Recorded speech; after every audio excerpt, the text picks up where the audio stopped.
Hello, it's Father Samuel Hakeem with a word of hope for Friday in the 13th week in Ordinary Time. What we have in the Gospel today, the call of Matthew.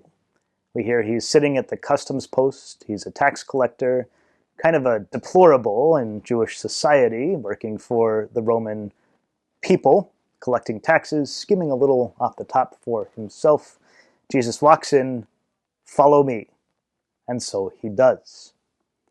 There's this brevity and directness to the story that's not often heard in the Gospels. What did Jesus know about Matthew? That he knew that this was the way he would reach him, that this was the way he would convert him, that this was the way he would begin a relationship of discipleship with him.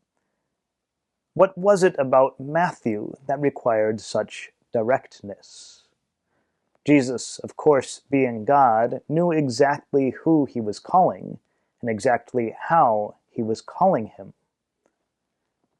We are not God. We know this to be true, but we are still tasked with the responsibility to make disciples. But we can only make disciples if we know who it is that we are calling into relationship with our Lord. That just as Jesus knew Matthew and knew what would work for him, knew what was important in his approach to discipleship, his approach to preaching the gospel, well, so too us, if our work in making disciples is going to be fruitful, we must know who it is that we are talking to and the best approach for them. For some, it will be directness. For others, it will be years of relationship and building that up before we can preach the gospel directly to them. But whomever it might be, it is our imperative to still preach.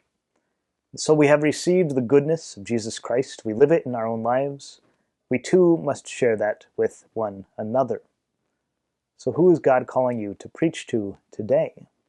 And in what mode will you approach it? We must first stop and listen so that we can be effective in evangelization.